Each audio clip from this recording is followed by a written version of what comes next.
승리를 위한 하나님의 처방전 7번째 시간입니다. 같이 따라합시다. 눈을 들어 주를 보라.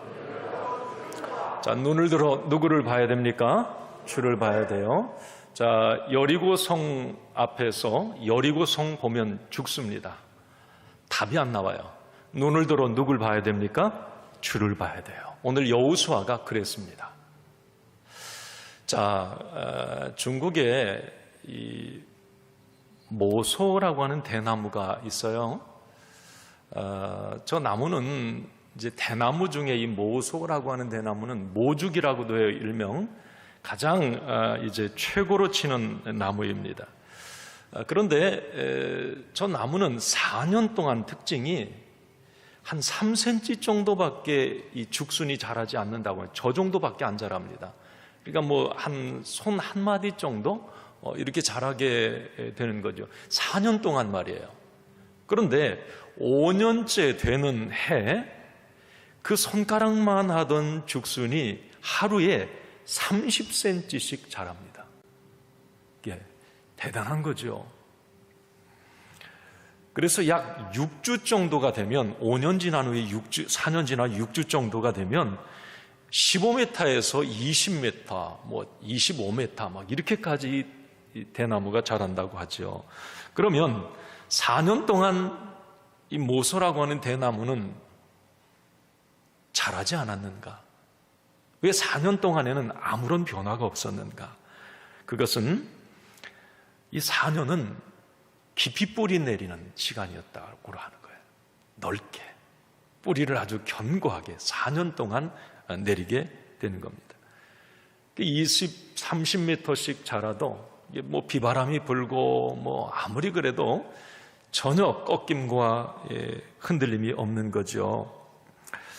자, 보이지 않는 곳에서 이 4년의 시간, 철저한 준비의 시간이었습니다. 모소 대나무가 주는 교훈은 그거예요. 높이 성장하기 위해서는 깊이 뿌리 내려라.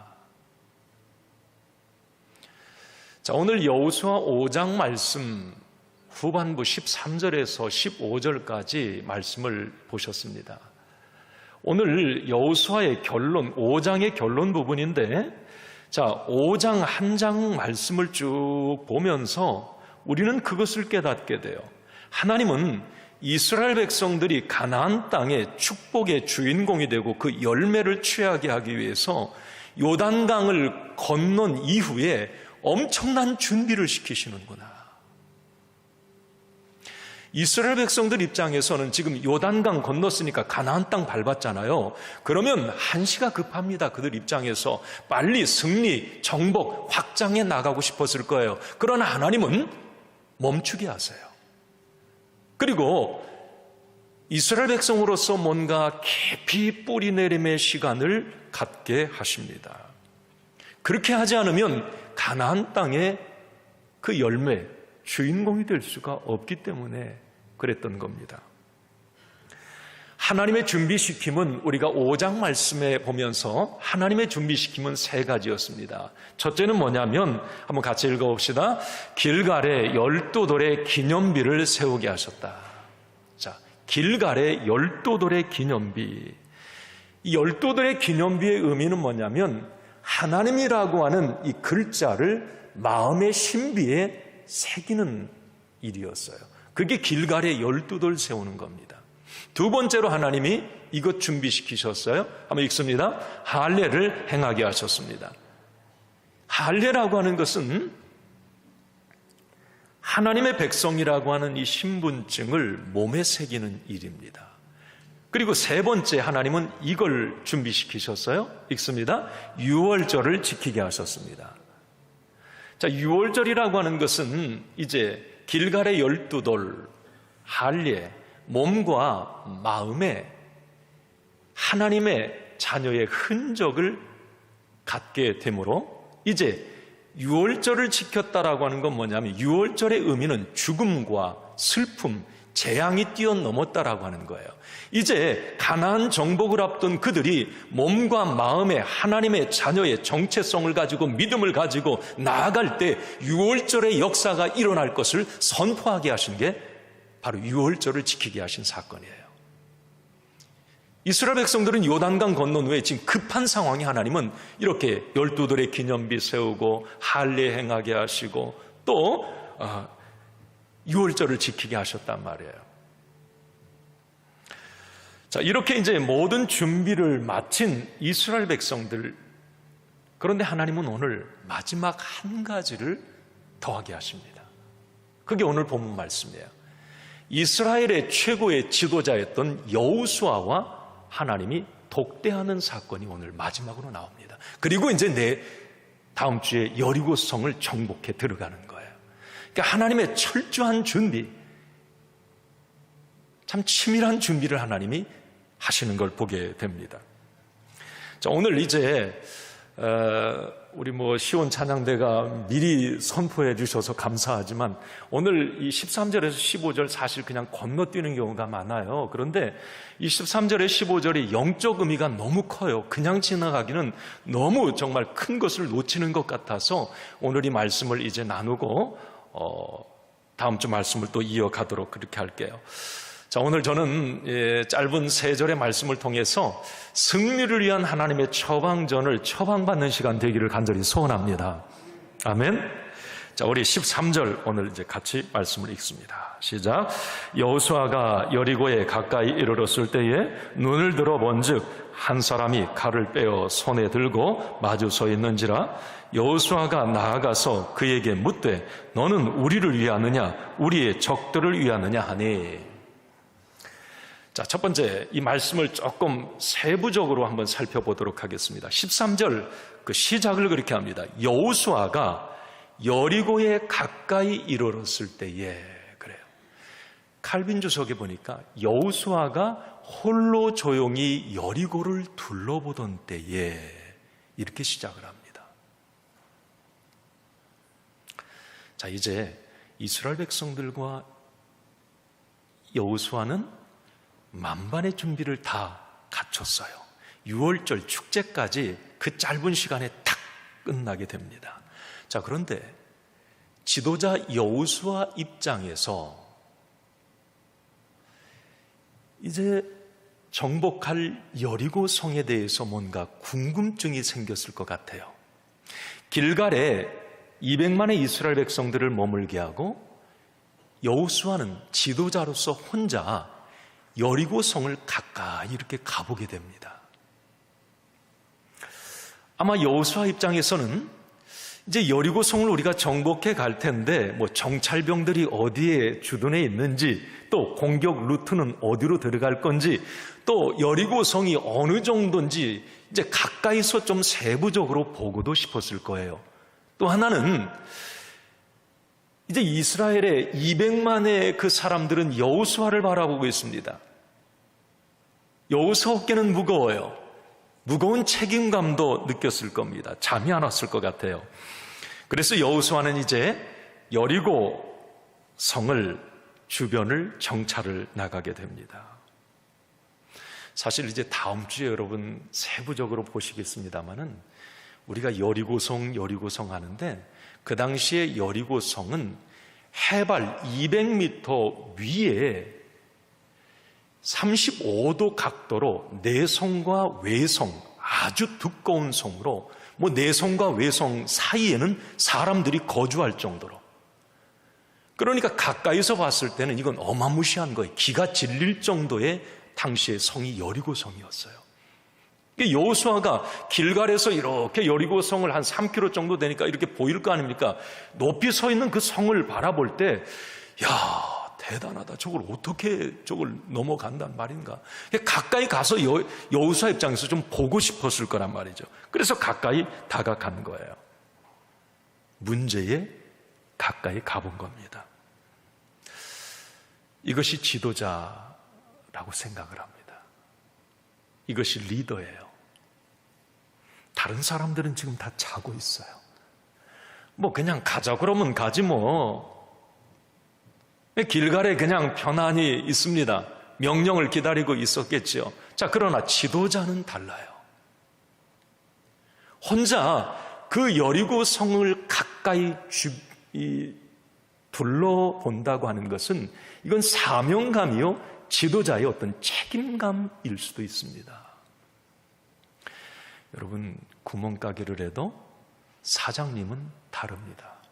알바생하고는 천지층하에 책임감, 사명감이 달라요. 조그마한 사업을 해도 직원들과 오너는 다릅니다. 생각하는 게 다르고 책임을 회피할 수도 없고요. 무게가 다릅니다. 백성들을 길갈에 남겨놓고 홀로 그 여리고 성을 지금 돌아보고 있는 여호수아를 상상해 볼 때 참 어깨가 많이 무겁겠다 그런 생각이 듭니다. 자, 어쨌든 여호수아는 여리고 성 주변을 이제 가까이 둘러보게 됩니다. 그때 여호수아가 여리고 성에 가까이 갔을 때 본 게 뭐냐는 거예요. 여리고 성을 보았느냐. 자, 13절 중간에 보면 우리 한번 같이 읽습니다. 눈을 들어본 즉 한 사람이 칼을 빼어 손에 들고 마주 서 있는지라. 자, 이제 여호수아가 혼자 싸움을 잘했는지 모르겠어요. 혼자 어쨌든 갔어요.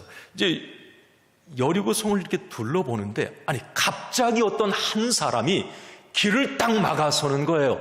그런데 그 한 사람을 보니까 칼을 빼어 들고 있었다고 그랬어요. 그럼 여호수아 죽이겠다고 이제 앞에 딱 길을 막아선 겁니다. 여러분, 당시에 여호수아는 민족의 최고 지도자입니다. 총사령관이. 여호수아 앞에 칼 빼들 사람은 없습니다. 자, 그런데 여리고 성을 돌고 있는 상황에서 자 칼을 딱 빼들었을 때 여호수아 입장에서 어떤 생각이 들었을까요? 저 적군 여리고 성 이 정찰병들에게 내가 발각된 건가? 뭔가 지금 여호수아 입장에서는 긴박했을 거예요. 일촉즉발의 상황입니다. 자, 그때 그 순간 여호수아가 급하게 자기 앞에 서 있는 그 사람에게 묻습니다. 자, 13절 아까 읽으셨는데 우리 중간에 다시 한번 읽습니다. 여호수아가 나아가서 그에게 묻되 너는 우리를 위하느냐 우리의 적들을 위하느냐 하니. 여호수아가 물은 거예요. 너 누구야? 너 적군이야 아군이야? 너 우리 편이야? 아니면 저 여리고성 사람 편이야? 소속이 어디냐고 앞에 서 있는 사람에게 묻습니다. 당연하죠. 자, 이 여호수아의 질문은 어쩌면 우리에게 너무 익숙하죠? 너 누구 편이야? 여러분, 많이 그렇게 해보셨습니까? 자, 오늘 현실의 상황을 놓고 보면 너 여당이야 야당이야? 너 이재명이야 윤석열이야? 너 진보야 보수야? 너 감리교야 장로교야? 너 누구 편인데? 여러분, 너무 익숙해요. 오늘 여호수아가 말하는 거예요. 너 누구야? 그때 여러분, 여호수아 앞에 칼을 빼들고 있었던 그 사람이 대답을 합니다. 14절 상반절에 그렇게 말을 해요. 그가 이르되 아니라. 영어 성경에 보면 neither 그랬습니다. 둘 다 아니라 이 말이에요. 이건 뭘 말하냐면 나는 여호수아 네 편도 아니고 저 가나안 적의 편도 아니다 이 말입니다. 둘 다 아니다 그 말이에요. 자, 애매한 대답이죠. 여기서 우리가 알아야 될 중요한 한 가지 진리가 있습니다. 오늘 지금 여호수아 앞에 나타난 이 사람, 이스라엘 편도 아니고 가나안 편도 아니다. 네 편, 내 편 아니다. 다시 말하면 하나님은 편협한 하나님이 아니라는 거예요. 이걸 여기서 말해주고 싶은 거예요. 하나님은 편 가르시는 하나님이 아니에요. 하나님은 네 편, 내 편의 하나님만이 아니라 저 사람 편의 하나님도 될 수 있다는 겁니다. 자, 여러분, 그럼 여기서 제가 한번 여러분들에게 여쭤볼게요. 자, 하나님은 누구 편이십니까? 네? 자, 하나님은 보통 하나님은 내 편, 내가 이재명 지지하니까 하나님은 이재명 편, 내가 윤석열 지지하니까 하나님은 윤석열 편. 자, 맞을까요? 아니에요. 성경적 대답은 그게 아닙니다. 하나님은 누구 편인가? 하나님은 하나님 편인 사람의 편이에요. 자, 좀 헷갈리십니까? 자, 하나님은 누구 편이시라고요? 시온 찬양대? 아직 하나님은 누구 편인가? 하나님은 하나님 편인 사람의 편이에요. 그게 성경적 대답입니다. 여기에 여러분 중요한 우리가 알아야 될 진리 하나가 있습니다. 지금 편 가르는 시대에 네 편 내 편 치열하게 싸우는 이 시대에 우리 그리스도인들이 깨달아야 될 한 가지가 있어요. 그건 뭐냐면 하나님이 내 편에 서 있는가가 아니라 지금 내가 하나님 편에 서 있는가, 이게 중요하다는 거예요. 성경에 보면 여러분 이스라엘의 역사 속에서도 하나님은 택하신 선민이라도 하나님 편이 되지 않으면 버리십니다. 북이스라엘 10지파 아수르에게 아주 역사 속에서 나라가 사라져버려요. 그들 택하신 백성 아닙니까? 그들 입장에서는 그랬을 거예요. 하나님이 우리 택하신 백성 아닙니까? 우리의 하나님 아닙니까? 우리 편 하나님 아니세요? 그렇게 말했을 겁니다. 하나님은 안면 몰수하십니다. 싹 버려버렸어요. 중요한 건 성경에서 하나님이 누구 편인가에 관심을 갖는 것이 아니라 내가 하나님 편인가, 우리가 하나님 편인가, 우리 교회가 하나님 편인가, 우리 가정이 하나님 편인가, 이걸 신경 써야 되는 거예요. 미국의 남북전쟁 당시에 북군을 이끌었던 링컨 대통령이 여러분 이제 그 싸움에서 전쟁이니까 얼마나 불안하고 두렵겠습니까? 지도자의 그 책임감, 사명감이 있었을 거예요. 그게 좀 뭔가 이렇게 좀 좌불안석의 그런 모습을 이 보좌관이 보면서 그 링컨 대통령에게 이런 말을 합니다. 대통령 각하 걱정하지 마십시오. 하나님은 우리 편이십니다. 그렇게 말을 해요. 그때 링컨 대통령이 정색을 하면서 그 보좌관에게 한 말 유명하죠? 내 걱정은 지금 우리 군이 하나님 편에 서 있는가 하는 것이네. 그래요. 하나님이 우리 편이다. 그게 아니라 지금 우리 북군이 우리 군이 하나님 편에 서 있는가, 이게 문제라는 거예요.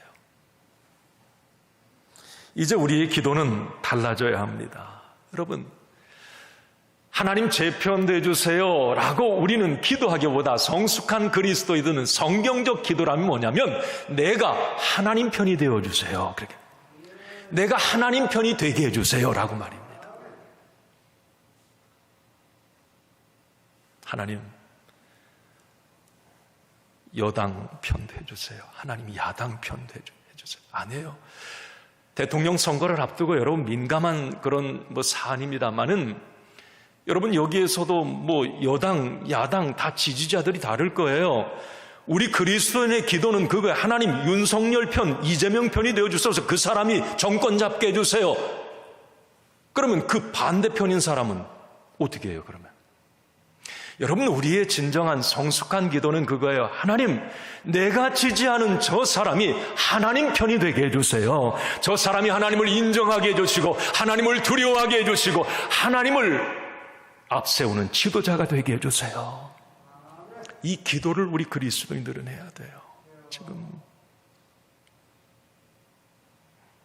하나님은 일방적으로 어느 한쪽 편을 들어주시는 분이 아니십니다. 오늘 둘 다 아니라 이 사람의 이야기, 이건 핵심은 그거예요. 여호수아 너도 이스라엘 백성, 이스라엘 군도 하나님 편에 서지 않으면 하나님의 적이 될 수 있다고 하는 걸 오늘 말해주는 겁니다. 그러면서 여호수아 앞에 서 있는 그 사람이 여호수아에게 이렇게 말을 합니다. 네 편 누구 편이야? 라고 여호수아가 물으니까, 자 14절 우리 반복되는 내용입니다만 다시 한번 읽겠습니다. 시작. 그가 이르되 아니라 나는 여호와의 군대 대장으로 지금 왔느니라 하는지라. 여호수아가 얼굴을 땅에 대고 엎드려 절하고 그에게 이르되 내 주여 종에게 무슨 말씀을 하려 하시나이까. 여호수아 앞에 서 있는 사람 시원스럽게 나 당신 편입니다 라고 말해주면 좋을 것 같은데,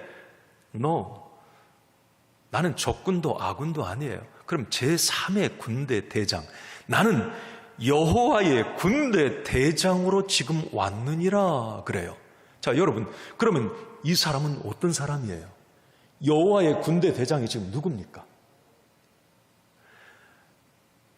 어떤 사람은 천사라고 얘기하는데 지금 여호수아 앞에 서 있는 그 사람은 천사가 아니에요. 천사는 절대 엎드려 경배를 받지 않습니다. 그럴 상황이 되면 자기가 천사라고 신분을 밝혀요. 그런데 오늘 여호수아는 그러죠. 엎드려 땅에 엎드려 납작 엎드려 절하면서 내 주여 그렇게 얘기합니다. 천사한테 그렇게 표현하네요. 그러니까 여호수아는 지금 자기 앞에 칼을 빼어들고 있는 사람, 처음에는 못 알아봤지만 몇 마디 조금 시간이 흐르면서 말 한마디를 섞으면서 그분이 하나님이라고 하는 걸 직감하게 됩니다. 이 영적 민감함이에요. 그러면서 그 앞에 납작 엎드리는 거예요. 그리고 내 주여 종에게 무슨 말씀을 하십니까? 하려고 하십니까? 이 이야기를 하는 거죠. 여러분, 지금 여호수아는 여리고 성을 보러 왔다가 하나님을 보게 됩니다. 제3의 군대 대장이 되신 하나님을 만나게 된 거예요. 이제 하나님은 하나님 편이 된 이스라엘 백성과 여호수아에 앞서 싸워 주실 것입니다. 여기서 우리는 한 가지 영적 중요한 교훈을 받습니다. 여러분, 우리는 여호수아가 여리고 성에 가까이 다가갔던 것처럼 우리 믿음의 사람들도 인생의 여리고를 만났을 때 그걸 회피하면 안 됩니다. 다시 말하면 고난과 어려움, 어떤 장애물을 만났을 때 도망가서는 안 되죠. 여리고에 가까이 가요. 그 문제 앞에 가까이 갑니다. 자, 그러나 중요한 것은 그 인생의 여리고를 만났을 때 그 여리고만 보면 죽습니다. 여호수아가 만약에 여리고성 가까이 갔다가 더 가까이에서 더 난공불리하게 정말 빈틈이 없는 여리고성을 봤다면 기가 질려서 아주 절망했을 거예요. 그러나 여호수아는 여리고성을 가까이 가서 눈을 들어 누구를 봅니까? 여리고성 위에 계신 하나님을 보게 됩니다. 하나님을 만나게 되는 거예요. 여호와의 군대 대장 되신 하나님을 만나게 됩니다. 여기에서 반전이 일어나게 돼요.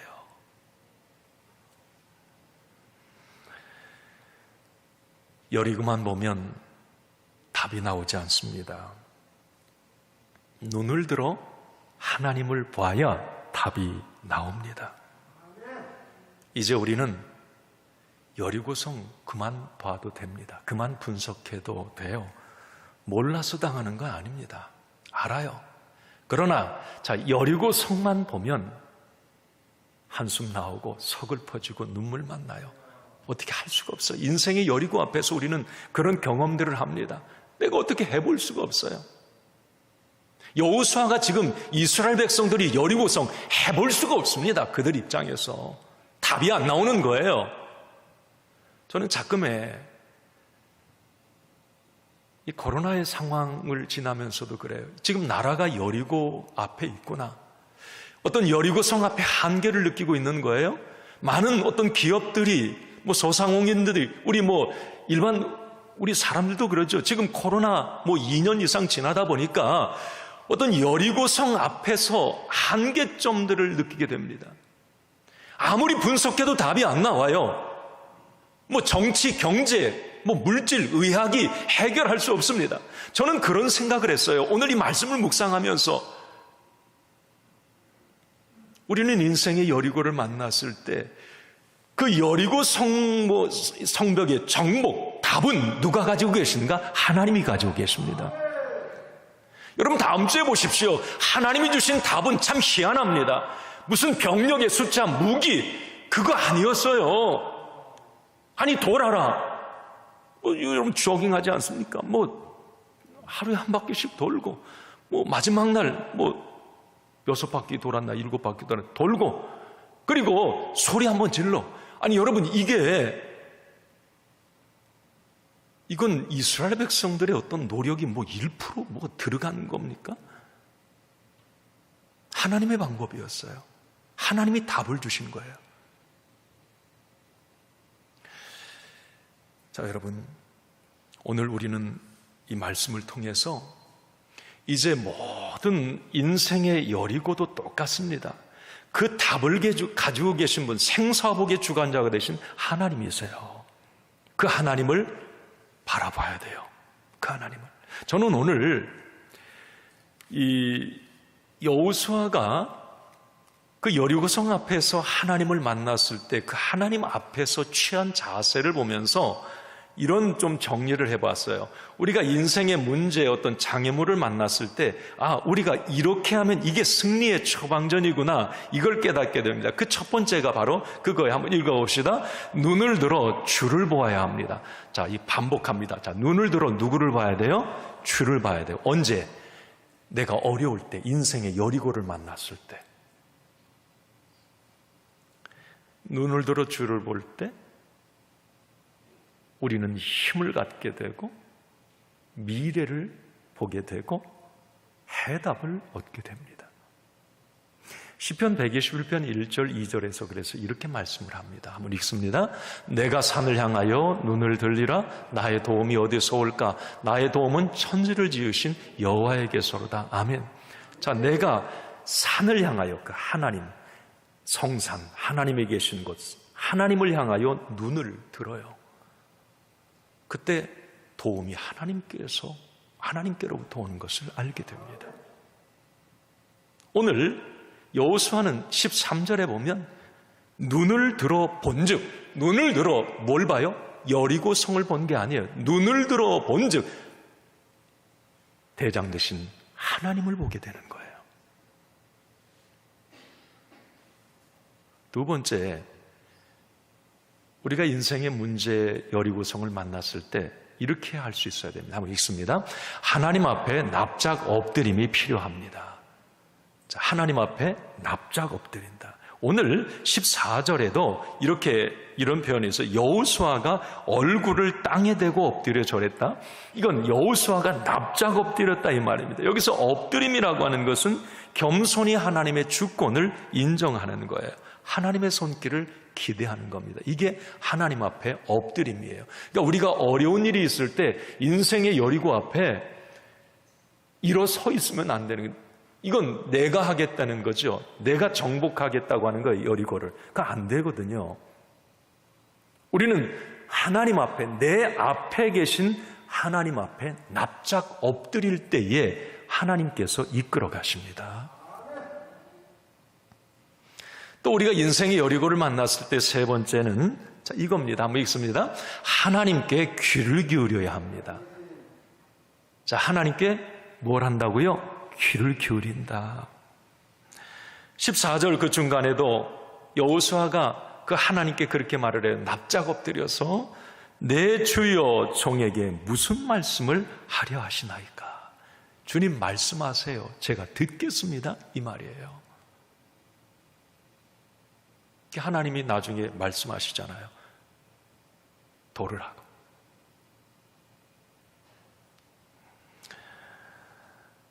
여러분, 우리가 어렵고 힘들 때 세상의 소리, 어떤 사람의 소리, 그 소리를 듣는 게 아니라 우리는 인생의 여리고 앞에서 하나님께 귀를 기울이고 하나님께서 그 상황에서 나에게 주시는 이 세미한 음성을 들어야 여리고를 넘어갈 수가 있어요.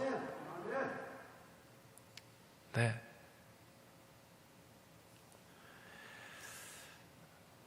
우리가 여러분 한번 나중에 간증들을 제가 많이 좀 듣고 싶어요.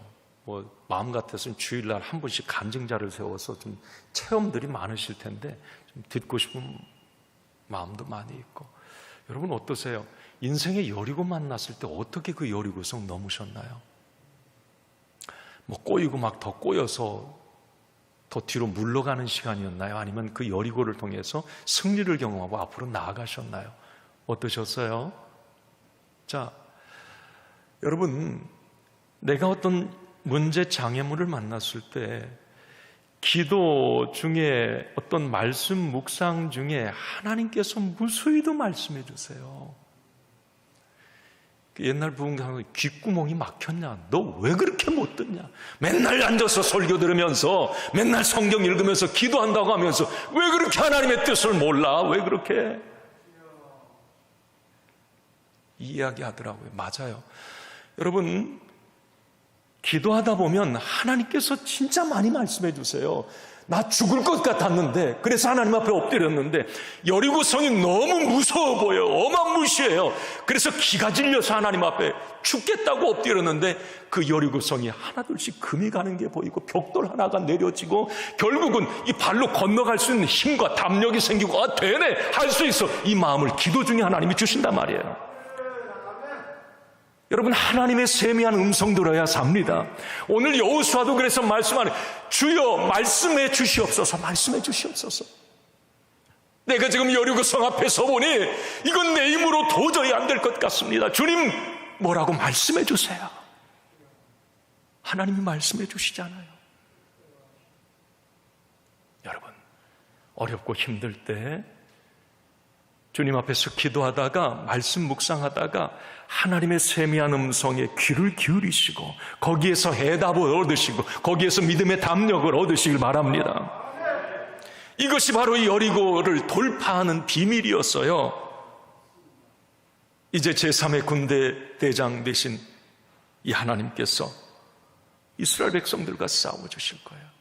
다음 주에 6장은 그렇게 이제 멋진 드라마틱한 일이 하나님께서 여호수아에게 말씀해 주시고 비밀을 말씀해 주시고 정말 상식과 과학과 이성을 뛰어넘는 하나님의 방법으로 여리고성을 넘어가게 하십니다.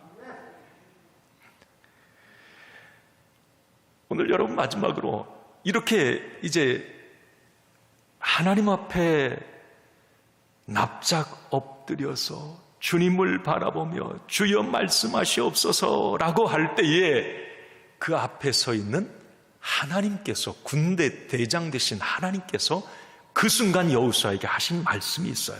자, 그게 오늘 마지막 15절입니다. 읽습니다.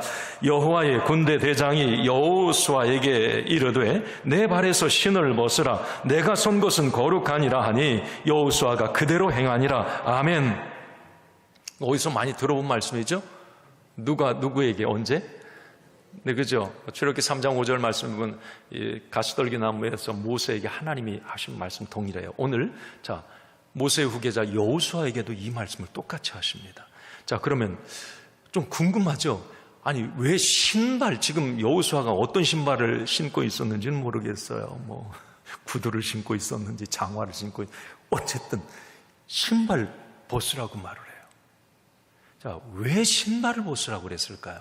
여러분, 우리 기독교인들은 상식적으로 이 정도는 아셔야 돼요. 나중에 뭐 모세 신발 벗으라, 여호수아 신발 벗으라 그러면 왜 벗으라고 그랬는지 명쾌하게 확실히 이해하고 있어야 돼요. 자, 이건 이스라엘의 문화에 관계된 건데 어떤 상황, 사건 앞에서 신발을 벗으라고 하는 것은 네가 가지고 있는 권리, 책임을 포기하라는 말이에요. 이건 제 말이 아니라, 자, 룻기 4장 말씀에 보면 이런 말씀이 있습니다. 자, 룻이라고 하는 이 모압 여인이에요. 베들레헴으로 이제 나오미 시어머니 따라서 왔지요. 그 뭐 이방 여인이에요. 이주해 온 이제 여자인데, 뭐 보아스 밭에 갔다가 이제 그 지역의 부자, 유력자 이 보아스를 만나게 되잖아요. 보아스가 이 룻을 보면서 참 착한 여인이구나, 효심도 있고 믿음도 있네, 그 마음에 두잖아요. 자, 그런데 이 보아스 마음대로 그 당시 할 수가 없어요. 당시에 자기 윗사람도 있고 뭐 더 연장자도 있고 더 리더도 있고, 그러니까 이 보아스가 회의를 열잖아요. 그게 4장 말씀에 나오는 내용이에요. 회의를 열어요. 그러면서 이 다른 이제 지도자들에게 이 보아스가 말을 합니다. 저기 룻이라고 하는 여자가 있는데, 자, 룻을 책임지고 어떤 그녀를 맡아서 그녀의 모든 생애와 모든 것을 책임질 수 있는 사람은 책임을 지라고 얘기를 해요. 그때 많은 사람들이 거기 앉아 있었던, 회의석상에 앉아 있었던 사람들이 신을 벗고 다 나갑니다. 그럼 이건 뭘 말하면, 나는 룻에 대한 모든 권리를 포기하겠다는 거예요. 자, 룻기 4장 이 이야기가 나와요. 룻기 4장 7절 8절을 한번 같이 읽습니다. 시작. 옛적 이스라엘 중에는 모든 것을 무르거나 교환하는 일을 확정하기 위하여 사람이 그의 신을 벗어 그의 이웃에게 주더니 이것이 이스라엘 중에 증명하는 전례가 된지라. 이에 그 기업을 물을 자가 보아스에게 이르되 네가 너를 위하여 사라 하고 그의 신을 벗는지라. 신발을 벗는다라고 하는 것은 이제 나는 책임 없어, 권리를 다 내려놔, 이걸 의미하는 거거든요. 자, 지금 하나님께서 여호수아에게 신을 벗으라라고 하는 것은 뭘 말하냐면, 지금 내가 가지고 있는 어떤 이스라엘 지도자로서의 지휘관, 네가 지휘관이야? 너 지금 대통령이야? 아니야. 나는 그 제3의 군대의 사령관이야. 내려놔. 내 앞에서 너 내려놔. 너 지금 책임감 때문에 무거운 어깨에 짐에 짓눌려서 지금 막 근심이 되니 그거 내려놔. 신발 벗어. 이 말이에요 지금. 여호수아가 여리고성 주변 둘러보면서 그렇지 않아도 지금 힘들고 막 어렵고 무거운 책임감에 저거 어떡하지, 이런 상황에 여호와의 군대대장 하나님으로부터 신을 벗으라 이 이야기를, 이 의미를 알아들었을 때 얼마나 여호수아가 홀가분하고 기뻤을까. 순간 막 평안이 찾아왔을까. 할렐루야, 하나님이 하신다. 하나님이, 나는 이제 무거운 짐 내려놓고 우리 하나님이 앞서가신다. 하나님이 싸워주신다네. 여러분, 이게 너무 감격적인 클라이막스입니다. 이 5장 지금 이 마지막 절이. 그리고 이제 여리고성 정복, 이 어떤 확신으로 여리고성을 이제 나아가는 거죠. 하나님은 내가 내려놓으면 내가 싸워준다. 군대 대장으로 왔다고 그랬어요. 그냥 다른 곳으로 왔다고도 할 수 있어요. 지금 하나님이 군대 대장은 만군의 여호와로 왔다는 겁니다. 지금 전쟁, 전시 상황이에요. 지금 대치 상황입니다. 군대 대장으로, 네가 사령관으로 네 백성 책임지려고 하지 마. 내가 이끌어갈게. 내가 사령관이 되어서 이끌어갈게. 아마 이제 그런 생각을 해요. 여호수아, 여기 리더, 어떤 사업하시면서 리더해 보신 분들 계세요. 그냥 뭐 고민하다가 막 책임감 때문에, 사명감 때문에 이 병 저 병 앓고 막 뭐 건강 검진하면 그냥 막 너무 힘들잖아요. 너무 괴롭고 막 힘들면, 너무 막 책임감에 짓눌리면 수면제 먹지 않고 잠도 안 오고. 자, 여호수아가 그런 심정 아니었을까요? 지금 전시 상황에 요단강 지금 딱 건너와서 200만의 사람들이 저기 딱 진치고 있는데 여리고성은 통과할 수 없을 정도로 난공불락에, 이 지도자 입장에서 얼마나 미칠 지경이었을 거예요. 그러나 하나님이 지금 찾아오신 거예요. 내가 대장 되어줄게. 내가 싸워줄게. 내가 너를 도울게. 이 이야기를 여호수아가 들었을 때 얼마나 기뻤을까. 여러분, 이 음성을 인생의 여리고 앞에서 저와 여러분들도 듣기를 바랍니다. 이 음성을 들어야 살아요. 이 음성을 들어야 살아. 여러분, 우리의 불행이 뭡니까? 내 인생, 내 가정, 내 자녀, 내가 지휘관 되려고 하는 거예요. 불행은 여기에서 시작됩니다. 여러분, 조종관은 딱 한 사람만 잡을 수 있어요. 그 한 사람이 내가 아니길 바랍니다. 내 인생의 조종관을 내가 잡음으로써 내 인생 그렇게 망쳐놓고도 내 인생, 내 가정 다 마찬가지, 내 자녀, 내가 조종관 잡고 흔들므로 그렇게 힘들게 해놓고도 자존심 때문에 그 조종관을 내려놓지 못하는 거예요. 오늘 여호수아의 위대함이 어디에 있느냐면 너무 쿨하게 깨끗하게 미련 없이 조종관을 하나님께 내어드리는 겁니다. 그럴 때 하나님이 일하시잖아요. 하나님이 일하시잖아요. 여호수아 자기가 했으면 여리고성 못 넘습니다. 통과하지 못해요. 그런데 하나님이 앞서가시니 자기가 모든 지휘권을 내려놓고 조종관을 내려놓으니 하나님이 일하시잖아요. 여러분, 이제 우리는 그 생각 하셔야 돼요. 어떻게 내 인생을 내가 책임집니까? 어떻게 내 자식을 내가 책임집니까? 이건 교만입니다. 이제 우리 주님께 모든 지휘권을 넘겨드려야 돼요. 맡겨드려야 합니다. 인생과 가정, 자녀, 우리 하나님이 지휘관이 되어 주실 때에 되게 하시고 이기게 하시고 열어주신다고 하는 사실입니다. 여러분, 이제 말씀을 마칩니다. 요단강을 건넌 후 사기충천해 있던 이스라엘 백성들에게 하나님은 쉼표를 찍으셨어요. 길갈에 12돌 기념비 세우고 할례 행하게 하시고 유월절 지키게 하시고 오늘 마지막으로 여호수아와 독대하십니다. 하나님은 이 시간을 따져보면 적어도 10일에서 한 12, 3일은 걸리는 시간이에요. 자, 유월절만 7일을 지켜야 돼요. 7일. 유월절을 맞췄다 성경은 그렇게 얘기를 합니다. 그 10절 이하에 보면. 그러면 7일 할례 행하고 요단강 건너와서 길갈에 기념비 세우고 도합 한번 따져보면 10일 이상은 걸렸을 거예요. 자, 그런데 한번 생각해 보세요. 지금 타이밍상 전쟁의 상황이에요. 10일은 황금 같은 시간입니다. 이렇게 긴급한 상황에서 하나님은 그 10일 동안 아주 중요한 일들을 행하셨던 겁니다. 만약에 이스라엘 백성들에게 이 10일의 기간 깊이 모죽 대나무처럼 뿌리 내리는 시간이 없었다면 그들은 7년 가나안 정복전쟁 실패자 되고 말았을 것입니다. 이제 승리를 위한 모든 준비는 끝났습니다. 하나님께서 이렇게 말씀하십니다. 이제 나와 함께 여리고를 향해 가자라고 말이죠. 우리는 다음 주 그 승리를 이제 확인하게 될 겁니다.